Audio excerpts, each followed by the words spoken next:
President Trump pledged that the U.S. will rescue protesters in Iran if they're attacked and killed by the Iranian regime.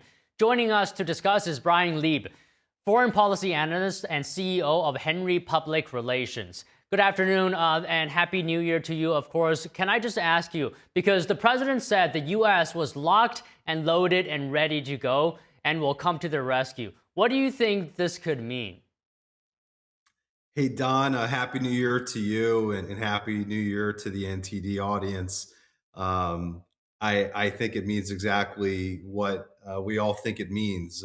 President Trump is not going to stand on the sidelines as the Islamic Republic of Iran and the Ayatollahs in Iran murder their own citizens once again, which has already started to happen. Several Iranian citizens have been murdered by the regime for the protests that are now into day 6. I think it's a very bold statement from President Trump. And it just kind of goes hand in hand with actually, I think, what I've said on this network many times before, and that President Trump is the ultimate peacemaker. He wants to see peace.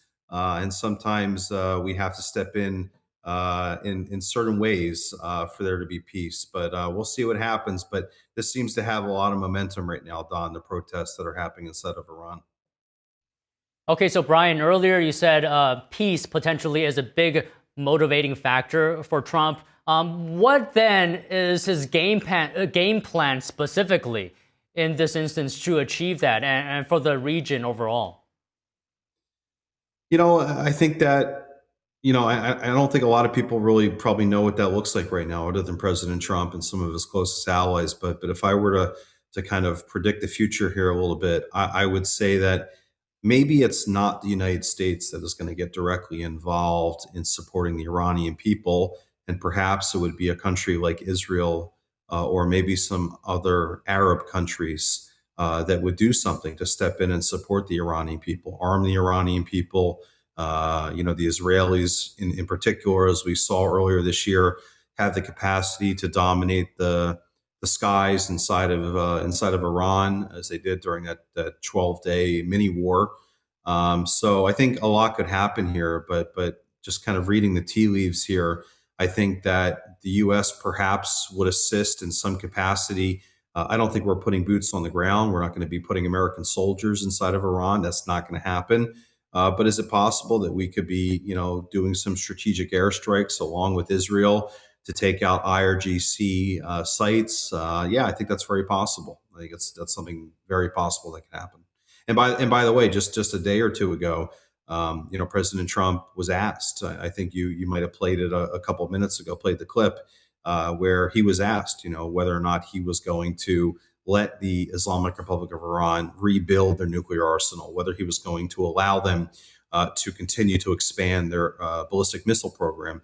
And to both of those questions, he said very emphatically that no, he is not. And he is prepared to move quickly. I think he said ASAP, or very quickly, fast. He said fast to take those sites out. So time will tell here, but I think we all, just need to look at the situation happening inside of Iran right now. And you have so many brave young men and women in Iran that are rising up, knowing that they could very easily be met with bullets right now, and they are once again risking their lives for basic human dignity, human liberties, and freedoms that we have.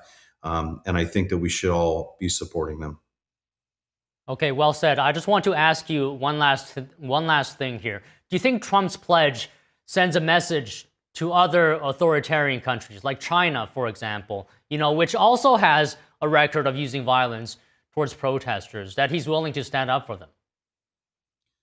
I think it does. I think President Trump is ready, willing, and able to stand up for anyone around the world that wants peace and stand up against oppressive regimes, whether that is the mullahs in Tehran or Maduro in Venezuela or the CCP. I think he's ready, willing, and able to stand up for the people of the world.